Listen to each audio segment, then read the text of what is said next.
자, 오늘 이 참여정책 연구의 13번째, 우리가 시즌2라고 해서 8차부터 시작해서 6번째, 진보정치 세력은 어떤 가능성과 가능성이 있고 과제를 안고 있는가. 이런 주제로, 이런 주제와 관련되어서 그동안 어떤 강사보다 더 꼭 모실 만한 강사였다고 제가 우리 몇몇 분하고 협의해가지고 판단해서 청을 드렸고, 흔쾌히 이 자리를 수락해 주셨습니다.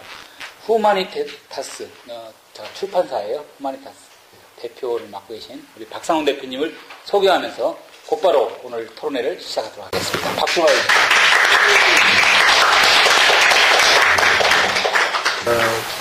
좀 정치에 대한 이야기는 이게 늘 싸움을 동반해서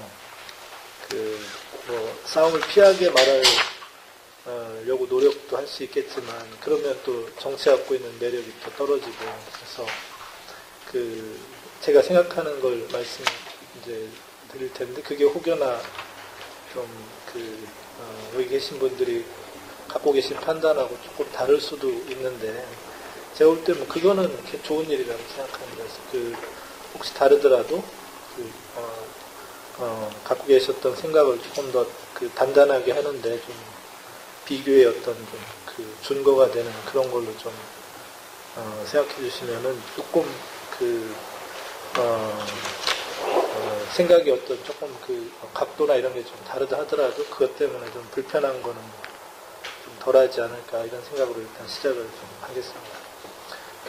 제가 나눠드렸던 자료 중에는 하나는 원래는 진보정의당에서 한번 이야기를 했던 이야기예요. 당 조직을 지금처럼 하지 않으면 좋겠다. 좀 당이 제한된 역량을 좀 가능한 한 최적으로 활용할 수 있는 방법에 대해서 이야기를 했던 내용인데, 그 내용은 읽어보시는 걸로 하고, 오늘은 조금 그 이후 현재 그때 이야기했던 이후 상황을 좀 생각하면서 좀 이야기를 드릴 텐데, 그 전에 이제 좀 제가 생각하는 정치관 같은 걸 조금 말씀드려보는 게 좋겠다는 생각이 좀 일단 듭니다.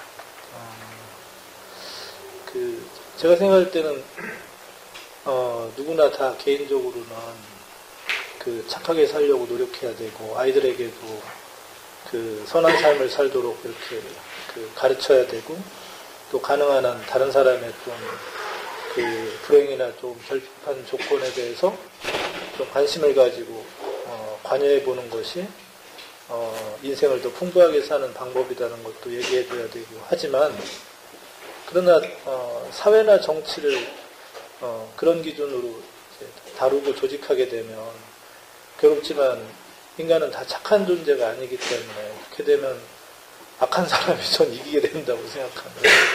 개인의 윤리하고 정치의 윤리는 불가피하게 다를 수밖에 없다라는 거. 그래서 정치 이야기를 아름답게만 할 수 있으면 참 좋겠지만, 그러나 우리가 당면한 현실은 싸움도 있고 갈등도 있고, 또 누군가가 자신의 권력을 활용해서 다른 사람이 갖고 있는 정당한 몫을 뺏으려고 하는 게 인간이 갖고 있는 부족함 때문에 그게 사회 현실이기 때문에, 그 속에서 좋은 사회, 좋은 공동체를 만드는 문제는 불가피하게 정치가 그런 현실이다라는 것에 대한 이해부터 좀 시작하지 않나 싶습니다. 그래서 옛날에 아리스토텔레스가 정치 또는 정치학이라고 하는 걸 정의할 때 제1의 학문이다라고 얘기를 했는데, 이때 제1의 학문이다라는 거는 정치학이 힘이 세서 그런 게 아니라 인간의 좋은 삶을 살기 위해서 우리가 살펴야 될 조건을 따져보는 게 정치학이었기 때문에 제1의 학문이라고 그러겠습니다. 그래서 본인은 정치학이라는 책을 썼지만 자기 아이에게는 니코마코스 윤리학이라고 하는 거는 좋은 삶을 살기 위해서 정치라고 하는 문제, 윤리성에 대해서 이제 자기 아들에게 말하듯이 한 그게 이제 그 사람 책의 대표적인 어떤 짝 같은 거라고 볼 수 있겠습니다. 그러니까 정치는 그 사회 구성원들의 공통된 문제를 다뤄서 각자의 개인 삶에 영향을 깊이 받는 문제들. 그래서 각자의 삶은 스스로 책임지지만, 그래도 각자의 삶이 조금 더 나아지려면 공통의 조건을 어떻게 우리가 좋게 만들어야 되느냐. 이 문제를 다루기 때문에 정치학의 근본적인 질문은 그 사회 구성원들에게 좀 더 나은 삶, 보람 있는 삶을 어떻게 살 것인가 하는 문제를 다루기 때문에 제1의 학문이다라고 이야기했다라는 거. 그래서 우리도 오늘 다루고자 하는 근본적인 문제는 결국은 뭐 이야기를 하다 보면 뭐 싸움과 파당에 대한 이야기들이 하겠지만, 그러나 그런 문제를 이야기하는 궁극적인 관심은 그런 정치의 진로들을 어떻게 우리가 대면해서 해야 좀 더 나은 삶을 살 수 있을까, 이런 이야기를 좀 하게 되기 때문이라고 봅니다. 정치가 모든 게 아니고, 정치가 아니고도 인간 삶을 살찌우는 일들은 많이 있을 겁니다. 하지만 그래도 정치가 조금 그 예산의 구조를 조금이라도 바꾸면 그 아이들의 삶을 동정이나 어떤 온정이 아니라 미래의 시민으로서 자신의 권리로서 예산의 어떤 혜택을 권리로서 받아서 자기 삶을 스스로 기획할 수 있게 도와줄 수 있는 것도 정치의 힘이라고 볼 수 있겠습니다. 정치가 인간 삶을 구원할 수는 없지만 그래도 정책의 방향이 조금 더 바뀌면 그래도 조금 이 타고난 조건이 좀 그래서 그렇지 능력에 비해서 여러 가지 불이익을 받는 사람들이 조금 자기 삶을 좀 낫게 만드는데 저는 크게 기여한다고 봅니다. 다른 데서는 제가 만약에 기업가로서 성장한다고 그러면 제가 가진 조건으로는 제가 죽을 때까지 뭐 얼마나 돈을 벌지 모르겠지만, 정치는 수많은 사람들의 열정과 기대와 이런 걸 담보하기 때문에 여기야말로 그야말로 평범한 보통 사람들이 아주 비범한 일을 해낼 수 있는 공간이다라는 거. 아마 노무현 대통령이 대통령 되기 한 1년 전만 해도 우리나라 최고의 정치 전문가나 정치학자가 내년 1년 후에 이분이 대통령이 될 거다라고 했으면 아마 아무도 믿지 않았을지 모릅니다. 하지만 정치는 그분이 그 사회 정치를 통해서 변화나 어떤 새로운 것을 어떤 달라진 삶을 열망하는 사람들의 열정을 모을 수 있기 때문에 그거는 다른 때랑 달리 큰 변화를 만들 수 있다는 거예요.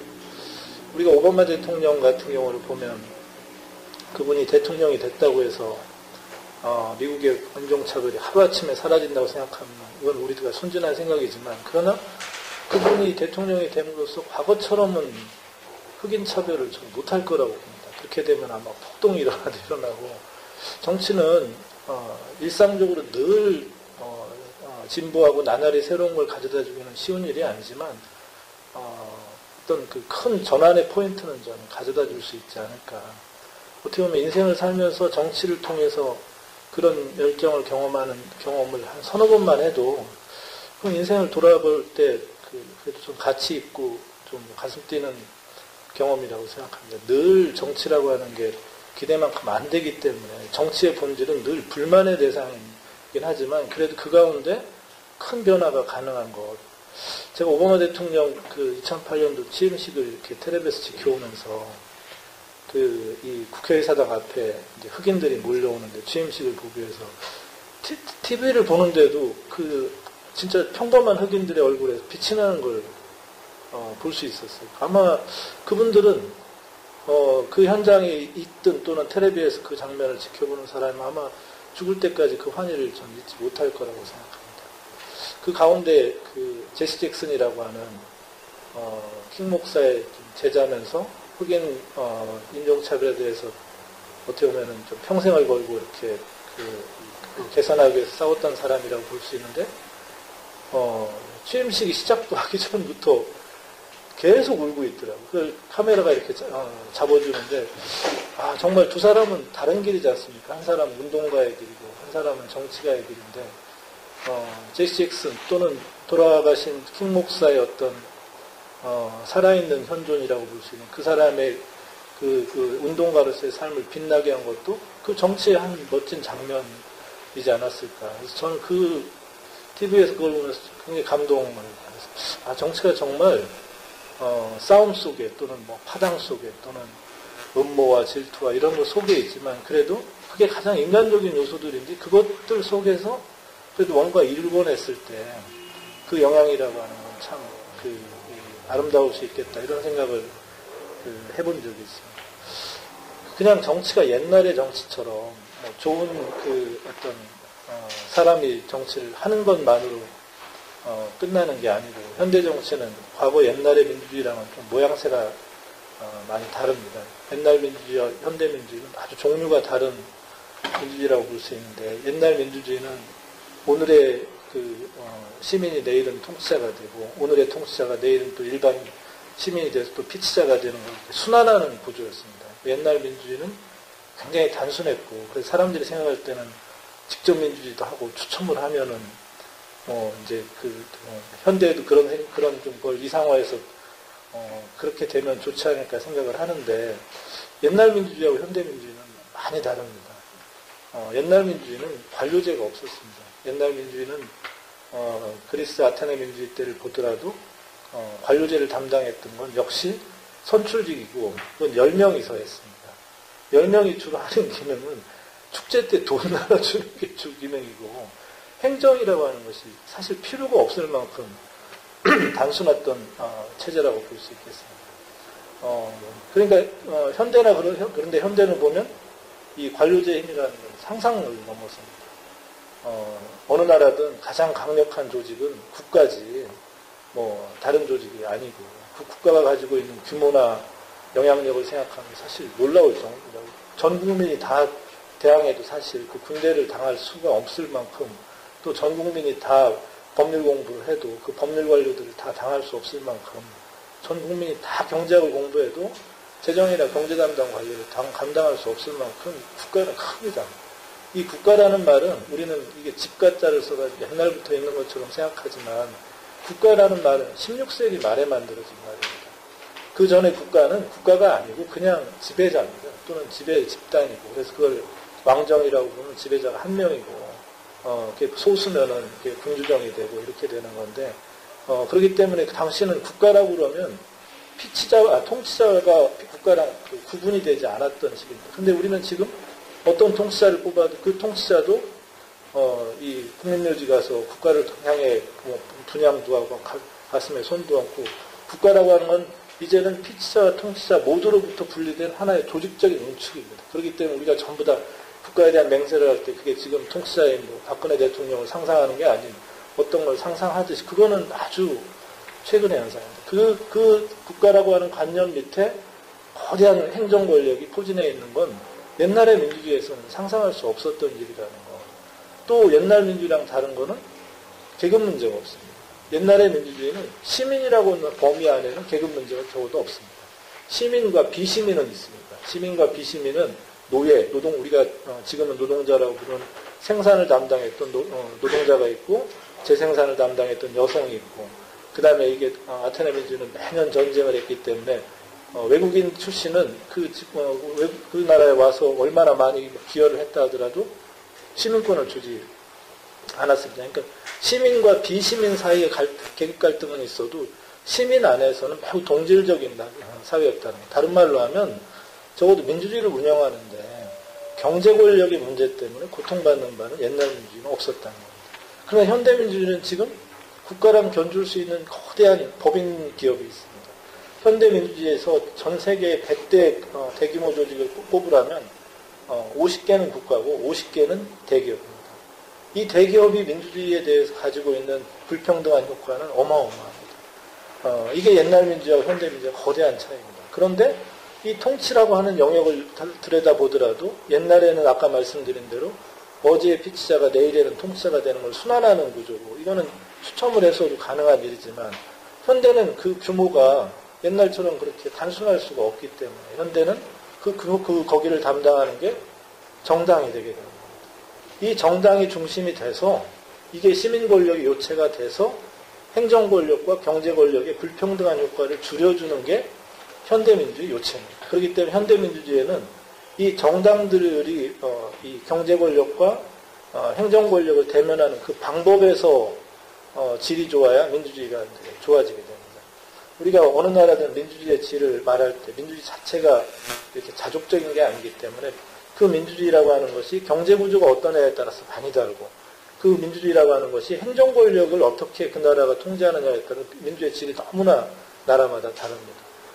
그렇기 때문에 이 민주주의의 질을 결정하는 문제에 있어서 많은 학자들이 이제 그럼 어떤 나라의 민주주의가 더 사회적으로 질이 좋을까?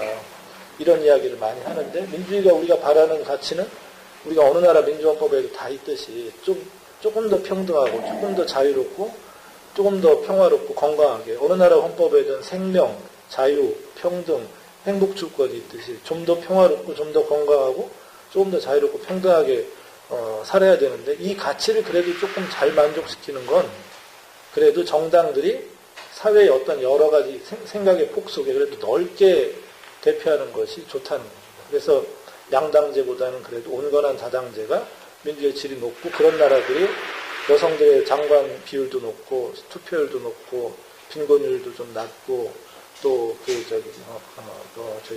불평등률도 좀 적고 또 뭐 외국인에 대한 또 이렇게 반감이나 이런 것도 좀 적고 뭐 10대 임신율도 적고 불법 약물 보험도 적은 건 그래도 대충 그 사회의 의견의 분포들이 요 시민 권력을 이루는 정당의 영역에서 좀 넓게 포진해 있는 것. 그게 좋은 거다라는 게 이제 소위 나라별 민주주의 효과를 이제 연구하는 사람들의 하나의 결론인데 그래서 우리도 민주주의를 지금 한국 민주주의를 말하면서 그 이전에 이렇게 큰 정당으로서의 어떤 보수 정당으로서 새누리당과 같은 그 정당이 하나 있고 나머지 정당들이 대충 두 개가 이렇게 경합을 했는데 그래도 그 왼쪽에 그래도 우리 사회에 좀 약자들의 목소리도 들어오고 좀 이념적으로도 좀 다원적인 목소리가 들어오는 정당 체제를 했으면 좋겠다라는 걸 다른 말로 표현하면 그래도 진보 정당이 있는 민주주의 좀 했으면 좋겠다.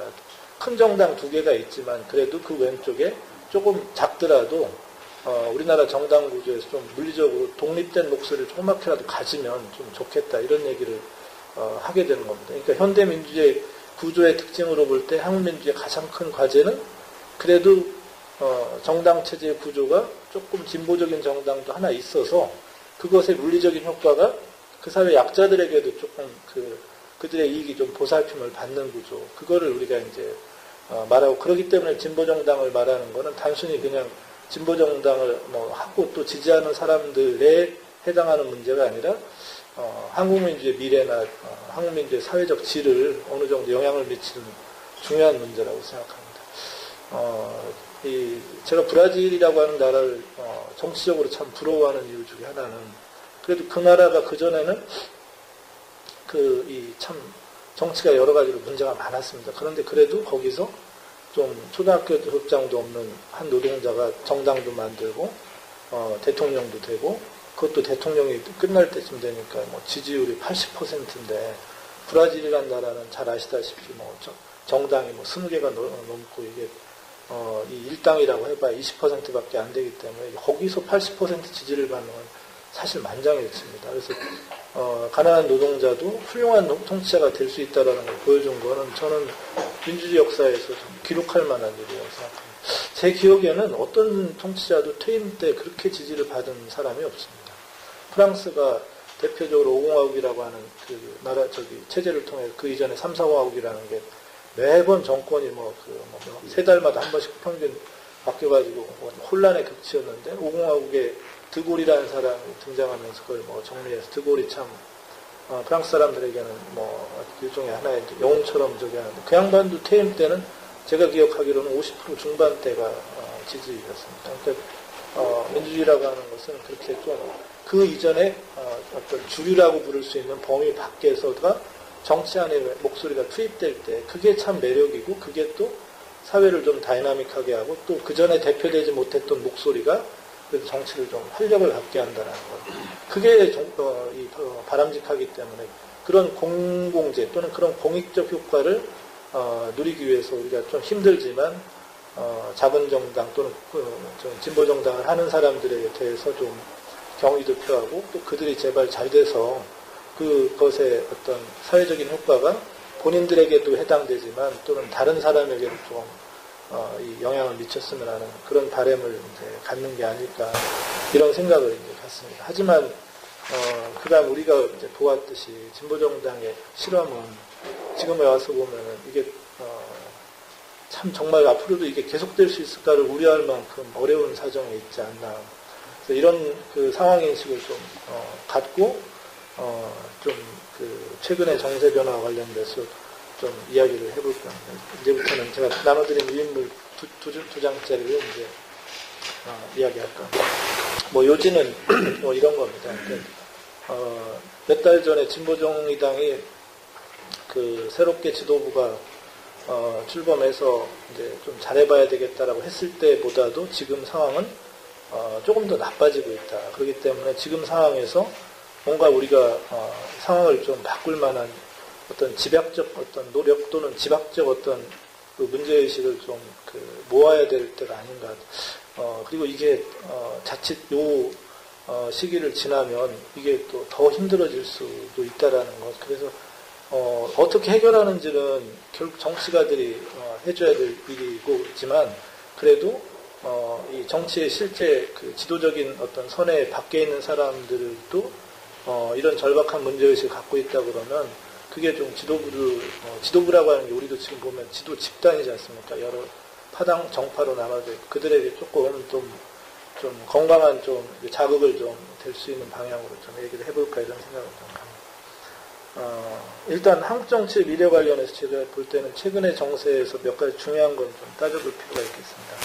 하나는 민주당입니다.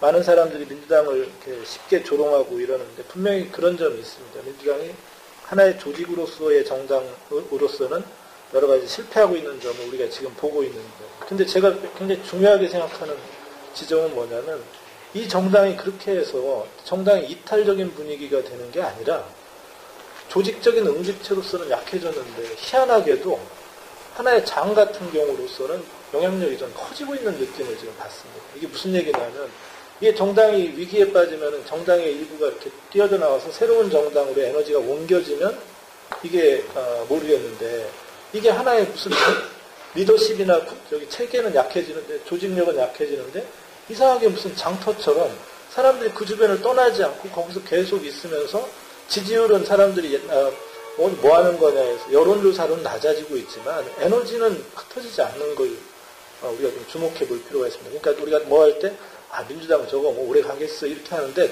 아닐 수도 있다라는 거예요. 민주당이 조직력은 약하지만 이 주변의 정치 에너지들은 여전히 그 중심으로 움직일 가능성이 있고 이게 오히려 그 주변의 이 언저리에서는 더 민주당의 외연을 이렇게 넓힐 수도 있다라는 거. 지난 연말부터 금년 초까지 내년 지방선거를 준비하는 사람들은 내 행태를 이렇게 지켜보면서 느껴지는 거는 일단 상황이 어떻게 될지는 모르지만 그래도 공천과 관련해서 민주당의 중요 자기 지역에 영향력 있는 사람에게는 인사는 다 가는 걸 제가 좀 봤습니다. 그러니까 다른 가능성이 만들어지지 않으면 오히려 그 복잡한 구조들이 민주당 주변에서 머물기도 하고 또 그 주변에 더 이렇게 송이송이처럼 이렇게 붙을 수 있다는 측면을 우리가 좀 주목해 볼 필요가 있지 않을까 이런 생각이 좀 들었습니다. 하나는 안철수 현상의 충격이 좀 약화되는 측면에 대한 겁니다. 그러니까 민주당에 대한 불만은 큰데 안철수가 대한정당이 될 수 있는가에 대한 회의감은 급격히 낮아지는 걸 볼 수 있습니다. 이걸 어디서 볼 수 있냐고 그러면 기자들에게서 볼 수 있습니다. 기자들이 이제는 전처럼 이게 이슈나 뭘 통해서 이게 안철수 주변으로 몰려가는 전에는 이게 정당이 아니었기 때문에 기자들에 대한 편의를 제공하는 게 불법이었을 때도 기자들이 자기 회사 돈이나 개인 돈을 들여서라도 그 주변을 취재를 했는데 최근에 정치부 기자들의 흐름 속에는 안철수에 대해서 약간 좀 약간 그 정당이나 실력에 대해서 이렇게 의심하는 분위기, 약간은 좀 조롱하는 분위기가 빠르게 감지되는 거예요. 물론 이게 정치는 뭐 언론이 다가 아니지만 이게 한국 정치는 문제는 뭐냐면 언론이 너무 많이 지배하는 것입니다. 밑에가 대중적 조직이 너무 약하기 때문에 그래서 언론의 흐름이라는 게 중요한데 그 점에서 안철수가 대한정당이 될 수 있느냐에 대해서 회의감이 누적되고 있는 것도 민주당의 이런 그 변화랑 결합돼서 저는 좀 생각해 볼 점이 있다고. 물론 아까 얘기한 것처럼 또 하나는 진보정당들이 여전히 군소정당화의 흐름이 빨라지고 있는 거라고 볼 수 있습니다. 그러니까 제가 주목해 보는 거는 우리나라 정당체제, 아까 제가 말씀드린 대로 현대민주의 질을 결정하는 거는 정치적으로 경합하는 정당들의 수와 그 정당들의 이념적 거리가 어떻게 되느냐가 중요한데 그게 정당체제라고 부른다면 정당체제를 구성하는 단위는 힘이 조직력은 약해지는 것 같은데 정당 체제로서의 양당 구조는 강화되는 느낌을 이렇게 받게 되는 겁니다. 그러니까 정당의 구성원들의 단위들은 이 전처럼 뭐 리더십이든 조직의 어떤 응집력이든 대중적 어떤 그 조직력이든 이런 거는 조금 이 흩어지는 느낌이 드는데 이상하게도 전체 정치 에너지는 두 방향으로 쪼개 그 여전히 양극적인 방향으로 가는 경향은 좀 약해지는 게 아니라 오히려 좀 강해지는 측면도 있다라는 거. 우리가 이 문제를 일단 하나 봐야 되지 않을까. 마치 우리가 재벌들을 보면 뭐 현대든 뭐 대우든 뭐 그밖에 여러 개별 그 재벌들은 뭐 여러 가지 혼도 나고 뭐 개인사적으로 불행도 겪지만 재벌 경제 구조는 더 강해져 왔던 거하고 이상하게 민주당은 이게 자꾸 이렇게 야단 맞을 짓을 많이 하는데도 이상하게 그 중심으로 정치 에너지가 흩어지지 않고 계속 배회하는 구조 이 문제를 우리가 일단 좀 주목해봐야 되지 않을까 합니다. 이런 얘기를 할 때마다 그간 많은 그 사람들하고 얘기를 하다 보면 이거를 이제 너무 비관적으로 생각하면서 이건 우리나라 제도 때문인 것 같다. 이 대통령제와 단순다수제 때문이다라고 이런 얘기를 특히 소선거구제 때문이 아닌가 이런 얘기를 많이 합니다. 이게 벌써 20년 동안 우리가 이 얘기를 하고 있는데 사실 그 20년 동안 최근에만 양당제화가 최근에만 두드러지지 그전에는 사실 우리도 다당제였습니다. 엄밀히 말하면. 그렇기 때문에 제도 효과로 말하면 옛날에도 오늘도 또 내일도 그 얘기를 하기는 어렵고 또 냉정하게 보면 소선거구제 대통령제에서 양당제를 갖는 것은 사실 미국만 그렇습니다. 유사한 제도를 가져도 다 양당제가 되는 나라는 오히려 예외적으로 별로 없다는 것을 생각해 볼 필요가 있겠습니다.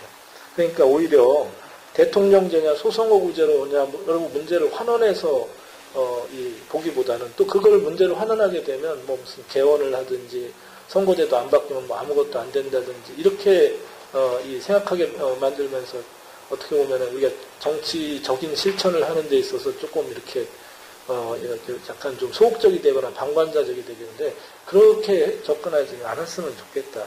지금의 구조 안에서도 길을 찾는 것이 중요하고 제도적인 세팅은 그렇게 쉽게 바뀌는 게 아니기 때문에 이 속에서도 불가능하지 않다라고 생각해 보는 게 참 필요하지 않나 싶습니다.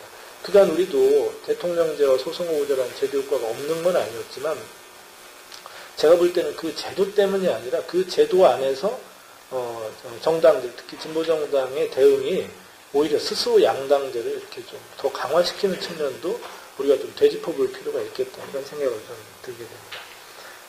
물론 양당제를 심화시킨 거는 진보정당의 실험이 여러 가지 어려움을 겪은 게 물론 큰데, 그 다음에도 야권연대나 단일화, 공동정부론, 이 문제도 좀 저는 생각해 볼 필요가 있다고 봅니다.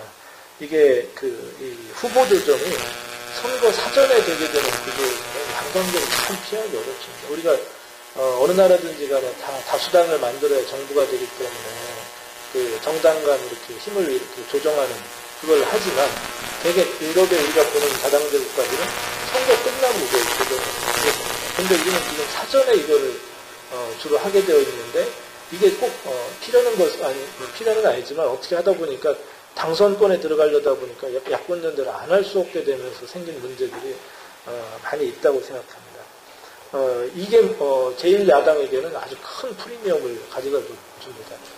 많은 사람들이 생각할 때 소선거구제는 이 제1당이 유리하다고 생각하기 쉬운데 소선거구제는 제1야당이 유리합니다.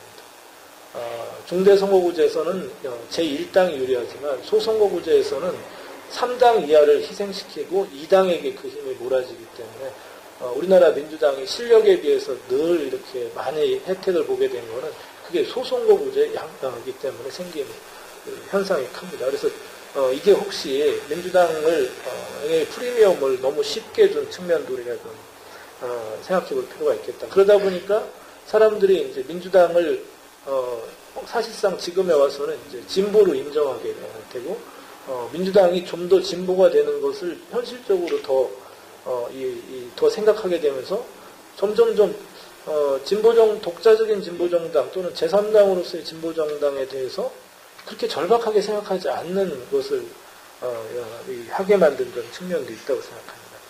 다른 말로 하면 양당제 효과를 강화시키는 방법으로 실천하면서 목표는 제3당을 하고자 했던 요 사이의 문제들 우리가 좀 그걸 생각해 봐야 되지 않을까 싶습니다.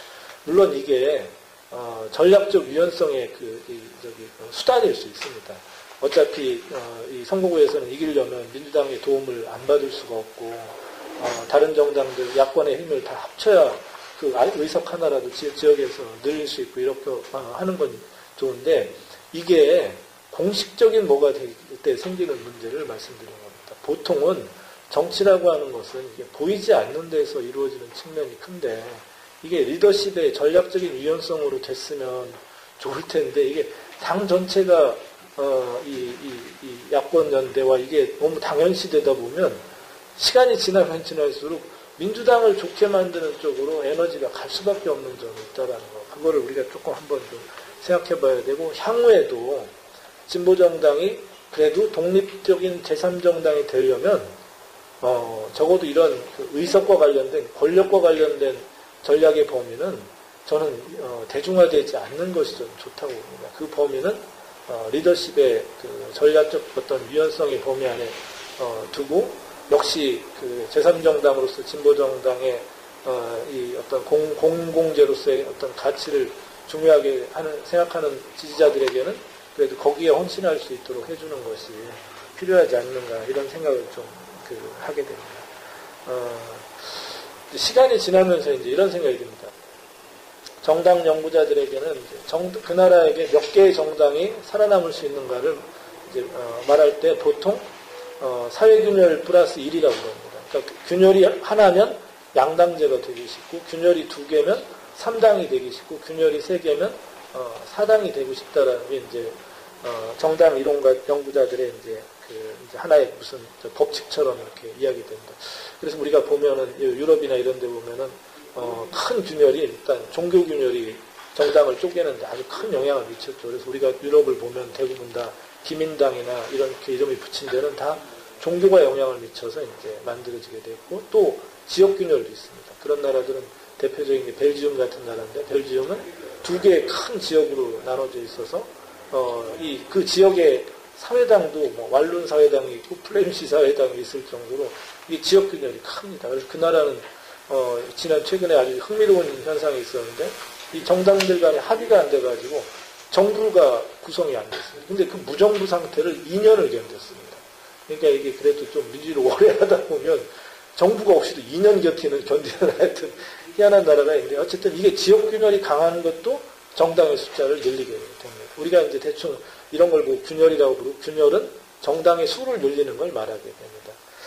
돌아보니까 우리가 그러면 균열이 몇 개가 있을까 한국 사회가 제가 볼 때는 하나 같다는 생각이 좀 개인적으로 듭니다. 그게 지역 균열이라고 하는 것을 지금 돌아와서 보면 그게 지역마다 다 정당을 쪼개는 것 같았지만 지역 균열은 유럽에 있는 지역 균열하고 달리 이게 자기 지역의 자치를 원하는 게 아니라 중앙 권력을 향해서 하는 힘이기 때문에 유럽에 우리가 보는 일반적인 지역 균열하고 다른 구조이기 때문에 지역 균열은 한국에서는 양당 구조를 강화시키는 이상한 효과를 갖습니다. 자기 지역의 근간을 두고 힘을 합쳐서 중앙 권력을 향해 가는 힘이기 때문에 그리고 보니까 호남에 지금 최근에 보니까 지역 균열로도 호남을 안정시킬 수 없다라는 걸 우리가 지금 보게 됩니다. 민주당 일당 구조로는 호남조차도 지금은 그것으로부터 벗어나겠다라고 하는 흐름이 굉장히 강한 만큼 그래서 지역균열도 역시 선거에 영향을 미치는 건 분명하지만 이게 향후 안정된 정당 구조를 갖게 만드는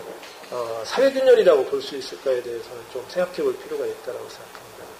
또 우리나라의 큰 균열은 역시 남북 문제고 이건데 남북한 문제 또는 안보 이슈가 새로운 정당을 추가하게 만들까 그거는 저는 좀 어렵지 않나 싶습니다. 아무리 여야가 종북이니 무슨 좌빨이니 무슨 이런 얘기를 막 해도 잘 들여다보면 대북 정책은 넓게 보면 저는 일정한 합의가 저는 있다고 봅니다. 전쟁은 불가능하다는 거. 다만 북한에 얼만큼 이 원조든 수혜를 줄 것인가 또 수혜를 주는 방법이 뭘까 안보와 이것을 어떻게 결합할까에 대해서 방법론적인 의견은 있지만 이 균열이 정당의 수를 늘릴 것 같지는 않다라는 거. 어떻게 보면 다른 균열들은 유사균열이거나 또는 향후 시간이 지나면은 사회경제적인 어떤 균열을 중심으로 이게 이 부가적인 균열이 되기 쉽다라는 거. 많은 경우 많은 사람들이 정당의 구조를 뭐 종교적인 것, 뭐 지역적인 것, 이념적인 것, 뭐 문화적인 걸 다 따지지만 그래도 대충 보면은 정당의 갈등 구조를 가르는 건 역시 한 차원입니다. 우리가 유럽에 이렇게 보더라도 기민당이든 아일랜드나 이런 데 보듯이 무슨 뭐 희한한 이름이 있습니다. 피아나 게일 있고 뭐 피아나 게일 있고 뭐 이런 소위 말해서 이제 영국과의 관계를 가지고 정당이 나눠지는데 나중에 시간이 지나고 보면 정당이 이상하게 다 단차원으로 이렇게 몰리는 걸 보게 됩니다. 좌우라고 하는 균열은 세상 어디도 인간사의 본성, 정치적 본성처럼 이게 나눠지게 됩니다. 그러니까 기민당도 전에는 종교적인 어떤 걸 했지만 이제는 종교적인 이런 걸로 균열이 나눠지진 않고 점점점 단차원으로 이렇게 줄어드는 걸 발견하게 됩니다. 다른 나라 지역 균열도 대충 다 이런 구조를 갖는 걸 보게 됩니다. 우리나라도 현재 구조, 지역 균열 위에 서 있었던 정당 구조들도 점점점 사회경제적인 문제를 이렇게 유럽처럼 이렇게 좌우로 이렇게 편제되는 느낌을 이제 받게 되는 겁니다.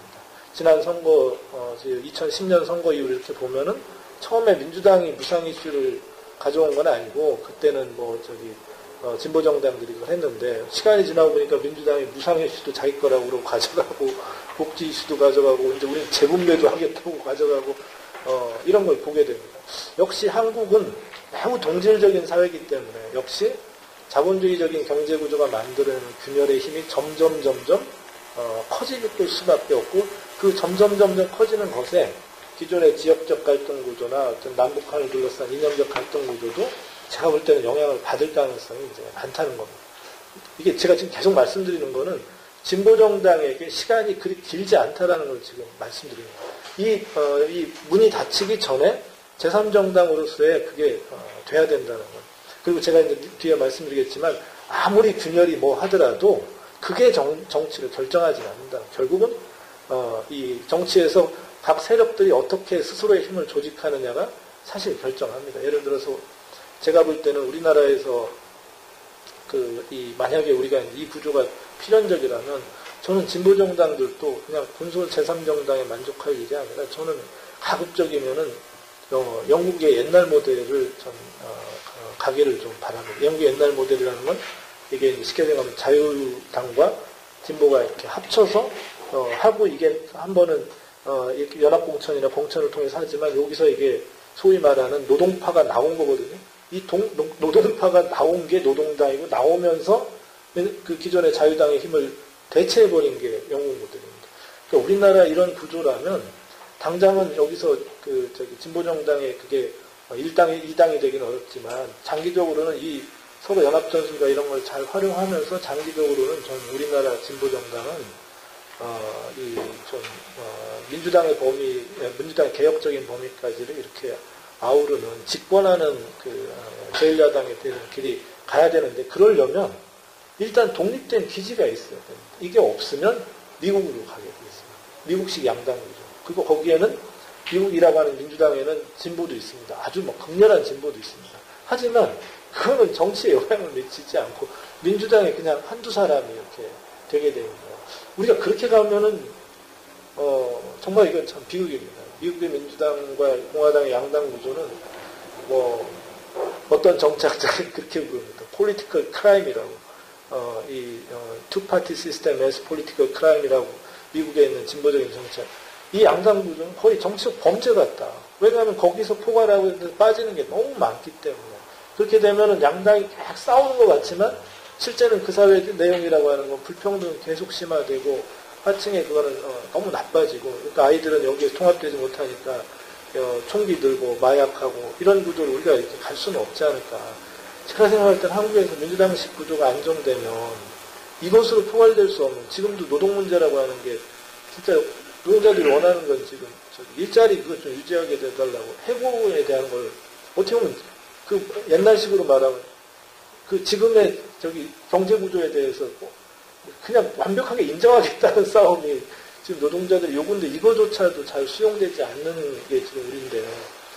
이 미국식으로 가서는 좀 곤란하지 않을까. 그래서 일단 영국처럼 일단은 독립노동파가 있고 이들이 자유당 간의 관계를 잘 거쳐서 나중에 이렇게 좀 능력도 있고 좀 집권에 좀 전망도 있는 그런 길로 가주면 어떨까. 물론 그때에도 작은 제3정당으로서 진보정당들이 있어서 독일처럼 독일이라고 하는 나라는 크게 보면은 기민당하고 3인당이 있습니다. 하지만 기민당이 조금 너무 복지를 많이 한다 싶으면 그 옆에 자유당이 시장 경제 더 해야 된다라고 막 답답하고 3인당이 뭐 이게 저기 집권하더니 점점 뭐 이렇게 좀 전처럼 이게 덜 개혁적이야? 그러면 그 오른쪽에 그린이라고 하는 녹색 정당이 뭐 우리는 녹색 가치로만 알고 있지만 사실은 그냥 운동권 정당입니다. 운동권 정당은 너네 보수화된 것 같아 하고 툭 치고 또 이들 또 두 번의 지금 집권 경험을 갖다 보니까 뭐야 쟤네들도 저기 집권하더니 완전 보수화됐어. 그러면 그 옆에 좌파당도 만들어지고 해적당도 만들어지고 쟤네들은 뭐 집권하더니 뭐 저 똑같이 3인당하고 똑같이 썼어. 이런 식으로 두 개의 큰 정당을 중심으로 이렇게 주변에서 그 정당이 경직되지 않도록 이렇게 가주면은 참 좋겠지만 그래도 그 중심에 그 진보정당이 집권할 수 있는 길을 좀 저는 갈 수 있으면 좋겠다라는 생각으로 이제 현재의 균열 구조에 대해서 좀 냉정하게 생각해 볼 필요가 있지 않을까 이런 생각을 좀 합니다. 또 우리나라 지금 양당제를 강화시키는 효과가 있는 건 기존의 정당 구조의 대립 구조를 무슨 새누리당, 민주당의 보수 독점 구조의 제3의 진보정당 이런 구도로 사람들이 설명을 많이 했는데 이제는 이념적으로 그게 보수 독점이라고 부르기가 자꾸 애매해지기 시작합니다. 지난번에 새누리당은 뭐 당 색깔부터 뭐 빨간색부터 하더니 이게 우리가 가졌던 그 전의 가정은 우리나라 우파들은 개명이 어렵다. 우리나라 우파들은 이게 합리화되기 어렵다 생각했는데 의외로 뭐 거기서 복지 뭐 무슨 반값 등록금 뭐 그러니까 또 우리나라 보수들이 그걸 수용을 이탈을 하거나 이게 좀 적은 걸 보고 우리나라 보수도 이탈리아의 기민당이나 옛날 비스마르크 저기처럼 필요하면 사회정책을 할 수 있겠구나 이런 생각을 지금 이제 사람들이 좀 하게 되는 어떤 거죠. 민주당도 물론 그렇거든요. 그렇기 때문에 역시 이념적으로도 진보에게 공간이 지금 자꾸 줄고 있다는 생각을 해야 되지 않을까 이런 생각이 듭니다. 그 다음에 안철수 변수에 대한 겁니다. 안철수 변수를 우리가 생각할 때 이걸 정당 이론에서는 이게 외생정당이냐 아니냐가 가장 중요합니다. 그래서 외생정당이라는 말은 새로운 정당이 될 수 있는 변수냐냐 아니냐가 이게 중요하거든요. 외생정당의 중요한 특징은 기존의 정당들에게서 대표되지 않았던 지지 집단들 또는 입변자 집단들이 동원되고 조직되느냐가 이제 외생정당의 중요한 지표입니다. 처음에는 뭔가 그럴듯했습니다. 기존 정당에 이렇게 대표되지 않는 뭔가 알 수 없지만 뭐 중도라고 불리기도 하고 또는 비판적 중도라고 불리기도 하고 뭐 하여튼 그런 이상한 정향 같았는데 시간이 지나면서 이렇게 들여다보니까 거의 80% 내지 90%는 기존의 민주당 지지이다는 걸 보게 돼요. 시간이 지나고 이렇게 보니까 민주당 일당 구조에 대해서 불만이 있는 호남이 아주 중심적이고 수도권에 좀 민주당이나 이런 좀 낡은 애들 젊은 좀 화이트 칼라 애들이 중심이고 여론조사로 보면은 마치 새누리당도 지지하는 것 같지만 전부 넓게 보면 대부분 다 민주당으로 올 수 있는 그 영역들 민주당이 그간에 포괄했다가 놓치게 됐던 그 영역 언저리라는 걸 보게 됩니다. 다른 말로 하면 엄밀히 말하면 내생변수라는 걸 보게 됩니다. 내생변수인데 형태가 문제입니다. 형태는 외생적 형태를 띠고 있습니다. 형태는 마치 사람들이 안철수가 새 정당을 만드냐 마느냐를 갖고 논쟁을 언론에서 계속 다루듯이 형태는 외생정당의 형태를 띠고 있습니다. 근데 이게 묘하게도 그 형태의 내용은 기존의 민주당이 대표했던 범위랑 중첩되고 거기 내생 측면이 강한데 균열도 지금 뭐 결국 안철수 씨가 내세우는 게 무슨 지지 집단에서도 무슨 뭐 노동을 대표하는 것도 아니고 무슨 뭐 농민을 대표하는 것도 아니고 그냥 어떻게 보면은 젊은 층들 뭐 이렇게 좀 흐름 같은 거지 않습니까? 이념으로 봐도 면밀하게 무슨 삼인주의도 아니고 제3의 어떤 이념도 아니고 어떻게 보면 힐링 뭐 이런 콘서트 같은 약간 어떻게 문화적 특성을 갖고 조직도 이게 지금 안철수 조직의 특징 같은 것이 이렇게 뭐 분명한 게 있는 게 아닌 이게 좀 눈에 보이는데 그런데 이상하게 충격은 외생적 충격처럼 보이게 됩니다. 이 외생적 충격처럼 보이는 요소 때문에 제3정당으로서의 진보정당에게 아주 심각한 위협이 되고 있는 겁니다. 그러니까 진보로서는 안철수 현상의 문제를 좋다 나쁘다를 떠나서 객관적으로 있는 그대로 좀 볼 필요가 있다라고 생각합니다. 이게 어떤지는 저도 어떻게 해야 될지는 답은 잘 모르겠는데 그러나 이 현상은 진보정당에게 중첩되는 면도 있고 위협적인 요소도 있고 갈등적인 측면도 있고 또는 진보정당과 중첩되는 측면도 있는 거를 어떻게 가려서 우리가 생각해 볼 건가는 저는 숙제가 아닌가 이런 생각이 듭니다. 이렇게 전체적으로 보면 지금 제가 여러 가지 뭐 이념적인 측면, 뭐 사회 어떤 갈등 구조에 대한 측면, 뭐 여러 가지를 봤는데 이게 대체로 객관적인 조건이라고 그러면 객관적인 조건으로는 제3정당으로서의 진보의 입지를 자꾸 이렇게 좀 좁히는 효과들을 지금 갖는 구조들을 우리가 최근의 정세에서 이렇게 좀 목격할 수 있지 않는가 싶습니다. 그럼 진보정의당은 여기에서 이 과정에서 어떻게 했나 이런 문제를 좀 생각해 볼 필요가 있다고 봅니다. 제가 볼 때 그 대중과 지지자의 측면에서는 저는 정당 기반으로서는 일정 규모를 갖고 있다고 봅니다. 사실 많은 사람들이 생각할 때 이게 정당의 규모가 얼마나 대중 규모가 지지 기반이 얼마나 돼야 이게 정당이고 아니냐 그 사실 면밀히 따지기 참 어렵습니다. 500명만 제대로 조직돼도 엄청난 힘을 가질 수 있는 게 정치고 사실 노무현 대통령도 따지고 보면 그 보좌관 한 5분 되고 이런 형태 저런 형태로 계속 도전하면서 뭐 했던 거기 때문에 어떻게 보면 지금 진보가 가지고 있는 에너지는 적은 건 아닙니다. 사실 진보정의당만 보더라도 거기에 지적 능력, 이 자산이나 이런 걸 보면 사실 뭐 좋은 대학 나온 사람도 많고 뭐 석박사 출신도 많고 뭐 여러 가지 전문적인 이런 데서 부족하지 저는 않다고 봅니다. 이게 조직이 안 돼서 문제지 자원으로는 사실 어디 갖다 놔도 빠지지 않을 정도 자원이고 여기에 기대를 갖고 있는 사람들도 사람들이 실망을 하지만 그간의 과정에서 하지만 다 떠나서 절대 나는 진보로 안 오겠다 이런 건 저는 아니라고 생각합니다. 다만 당원이 되고자 하는 그 문턱에서는 잠시 그 밑에 언저리에 머물고 있지 않을까. 이념성의 측면에서도 아무리 제가 아까 말씀드린 대로 민주당이나 저기 새누리당 쪽이 진보적인 걸 해도 그거나 사람들은 그게 실제 내용으로 담보되는 거기보다는 제스처라는 것도 어느 정도 저는 의심하고 있다고 생각합니다. 그렇기 때문에 이념성의 측면에서도 진보가 뭐 삼인주의든 새로운 독주국가에 대한 뭐든 이런 열망은 전혀 없는 건 아니라고 생각합니다. 문제는 이걸 조직해서 이걸 유능한 무기로 만드는데 저는 문제가 있다. 그건 옛날에도 그랬고 지금도 그렇고 앞으로도 그렇답니다. 인간이라고 하는 건 개별로 보면은 좀 그렇지만 개별을 모아놓으면 이게 그냥 그 합일 것 같지만 이 개별을 어떻게 조직하느냐에 따라 힘은 뭐 천차만별로 달라지게 됩니다. 적은 규모라고 해서 힘이 없는 게 아니라 적은 규모도 최적으로 조직되면 그것이 갖는 힘이라는 건 사실 상상할 수 없을 만큼 대단합니다.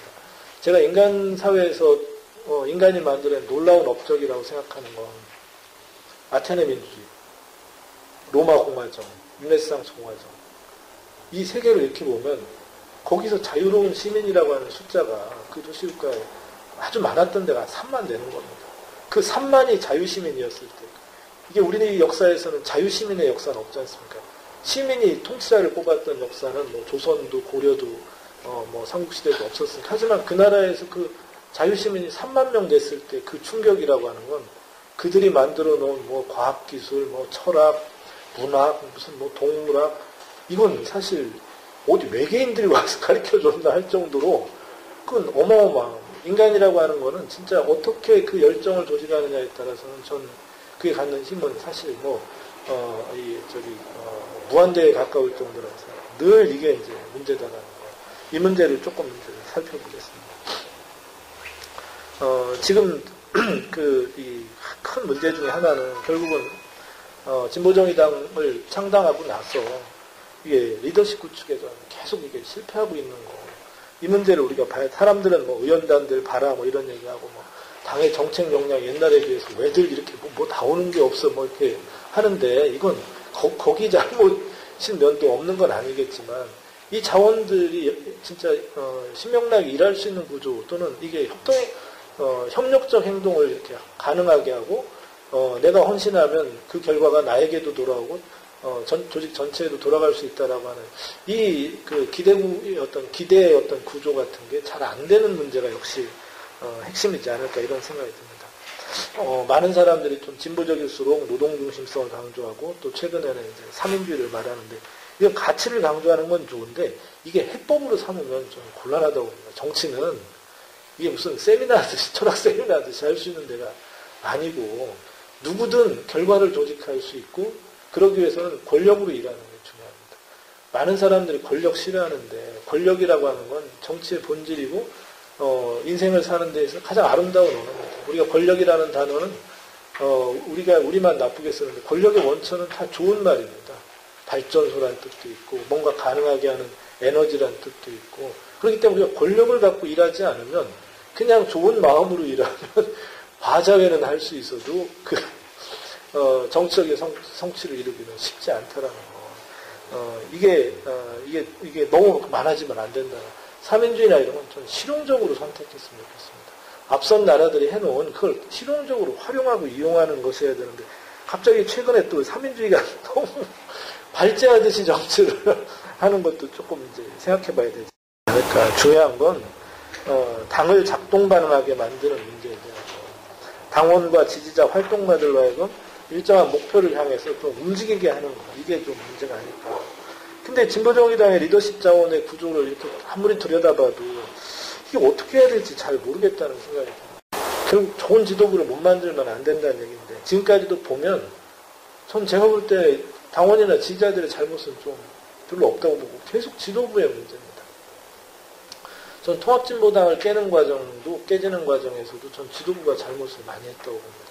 그걸 비대위로 넘기는 건 그건 말이 안 됩니다. 끝까지 이정희 씨가 사퇴했다 그러면 나머지 분들이 상을 수습했어야 정상이고 거기에서 비대위의 건 무책임한 겁니다. 비겁한 일이고 또 비대위를 했으면 비대위의 목적에는 주어진 그거를 과감하게 거의 전쟁을 통해서라도 실현하는 겁니다. 비대위도 좀 비겁했다고 합니다. 비대위가 끝나고 나서 비대위의 규범이 있습니다. 비대위의 규범은 자신들의 임기는 연장할 수 없다라는 게 비대위의 규범입니다. 이거는 로마 공화정 때 나온 건데 로마 공화정 때 쉽게 생각하면은 우리식으로 말하면 민주적인 어떤 결정 구조가 위기를 겪을 때 그게 딕테투라라고 하는 쉽게 생각하면 전권을 가진 지도부를 비상체제를 두게 됩니다. 이게 비대위라고 하는 것의 이제 정치철학적 원조인데 비대위는 첫째 주어진 임무만 다룰 수 있습니다. 둘째 임기는 그것이 끝나는 순간 종료되어야 됩니다. 비대위는 자신들의 임기 연장을 결정할 수 없어 스스로 결정하면 안 됩니다. 근데 우리나라 지금 이번에 진보정의당은 비대위가 끝나고 나면 사실 그 비대위원들이 최고위원과 당대표가 되는 겁니다. 이거는 비대위 체제에서는 있을 수가 없는 사실입니다. 그러니 그 비대위 이후에 당 지도부 체제가 작동이 안 되는 건 너무나 당연하고 그러다 이렇게 분열하고 나서 진보정의당을 만들었는데 이 또 진보정의당도 역시 또 정파 담합으로 일종의 화합주의로 그냥 이 갈등을 두려워해가지고 그 상태로 또 머무니까 이게 또 작동되지 않는 정당을 좀 하게 되지 않았나 싶습니다. 이게 힘들지만 어떻게든 지금 있는 제한된 역량을 일원화하는 게 필요합니다. 일원화하고 인간이 갖고 있는 그 조직에서 성과를 내는 방법은 딱 하나밖에 없습니다. 먼저 통치가 가능하게 하고 그 통치를 맡은 사람들이 지도부를 맡은 사람들이 업적을 내게 한 다음에 그 지도부가 전행하는 것을 사후에 통제해가는 것이 인간이 성과를 내는 유일한 방법. 근데 이게 지도부 구성이라고 하는 게 일을 할 수 없게 만들어 놓으면 누구도 내가 피해보는 것을 피하고자 거기에 한 다리씩 다 걸치는 구조를 만들어 놓으면 성과가 안 납니다. 성과가 안 나니 사후에 그 성과를 바탕으로 제2창당이든 뭐든 해야 되는데 성과가 안 나니 제2창당이든 뭐 다음에 뭐든 다 알리바이를 찾게 되는 구조를 하게 된다는 거예요. 이걸 지금 우리가 지금 몇 해 동안 계속 해오고 있는 물론 그 전에도 물론 그랬는데 통합진보당 이후에 지금 이 구조를 계속 유지하고 있는 걸 저는 깊이 좀 한번 우리가 좀 생각해 봐야 된다 싶습니다. 뭐 결국 결론에 대한 것도 같은 얘기입니다. 여전히 우리가 지금 문제는 조직과 조직을 이끌 초점 세력을 만드는 문제였다. 누가 문제 해결에 초점을 형성하고 이끌게 될까. 이 문제에 대한 점검 없이 우리가 뭐 다른 어떤 얘기를 해도 별 의미가 없습니다. 뭐 여기서 지금 안철수 씨랑 힘을 합치거나 뭐 민주당의 어느 세력과 힘을 합치거나 아니면 어디 뭐 복지연대 뭐 복지 뭐를 하는 힘을 합치더라도 이 당 여기 그 진보정의당이 이게 안정된 유연한 전략을 운영할 수 있는 이게 초점이 안정이 안 되면 이건 일이 안 되는 구조라는 거. 이 문제와 관련해서 지금까지는 지금 어떤 집단도 책임 있게 비판하거나 책임 있게 발언하지 않는데 가능하다 그러면 당내 의견 집단들은 좀 형성됐으면 좋겠다. 좀 이 문제를 몇 개의 의견들이 좀 제출되면 좋겠다. 그냥 삼인주의 합시다로 해서 실제 문제는 안 다루고 그냥 어디 좀 이렇게 아름다운 그 저기를 뭐 이렇게 깃발만 이렇게 나부끼게 할 수는 없지 않을까. 역시 문제는 초점을 어떻게 만드는 문제. 여기에서는 그래도 정파들이 희생할 건 희생하고 일정하게 그게 만약에 초점이 되면 일정 기간은 좀 저기가 좀 일을 할 수 있게 나머지는 비판을 저는 시간적으로 유예해 주는 것도 좀 필요하다고 봅니다. 어쨌든 저쨌든 그런 방법으로 지금 있는 영향력들을 좀 조직하고 이게 또 자칫 정파나 이거 간에 담합으로 하지 말고 구성은 아주 일을 할 수 있는 단일한 구조를 갖고 그러나 그걸 하기 위해서는 좀 보이지 않는 선에서는 그 지도부에서 정파들의 수장들 간에 좀 조정을 해서 최소한 이런 정도 동안은 지금 지도부에게 힘을 몰아주는 저는 그거는 비공식적으로 합의해야 된다고 봅니다. 그게 만약 안 되면 그 알량한 정파들 그거를 이익을 유지하고 온전하기 위해서 계속 그러면 계속 망합니다. 계속 망하면 본인들이 망할 거야 뭐 어쩔 수 없지만 여기에 지지와 어떤 기대를 걸고 있는 그 수많은 사람들의 그건 열정은 다 어떻게 할 거냐. 결국 어디 갈 데 없어갖고 지금 지역마다 내년 지방선거를 어떻게 해야 될지 전부 다들 지금 그 혼란을 지금 거듭하고 있는 이 상황을 그냥 멀뚱멀뚱 이렇게 그냥 해서 다 그 에너지들을 흩어지게 할 거냐. 저는 좀 그 문제에서 좀 우리가 좀 생각해 봐야 되지 않을까. 그래서 만약 된다 그러면 좀 일정 기간 브리딩 스페이스를 좀 주자. 그래서 그 리더십이 되면 적어도 1년이나 이렇게 내년 지방선거 때까지는 그건 보수정당들도 다 해오는 방법이다라는 거.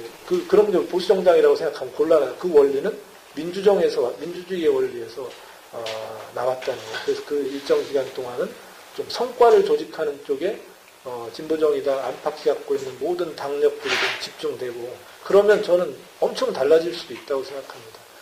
그 결과는 우리가 지금 계량할 수 없을 만큼 크게 달라질 수도 있다는 거. 그 속에서 성과를 내고 그 성과 위에서 제2, 제3의 어떤 이 도약의 길들을 좀 모색하는 것. 이거밖에는 지금 우리가 얘기할 게 없다라는 거. 다른 걸 수백 마디를 해도 이 중심적인 문제를 말하지 않으면 사실 좀 사족이 될 수밖에 없다라는 거. 아예 좀 이렇게 작심하고 한 가지만 좀 말씀드리는 걸로 오늘 제 말씀을 가름하겠습니다. 들어주셔서 감사합니다.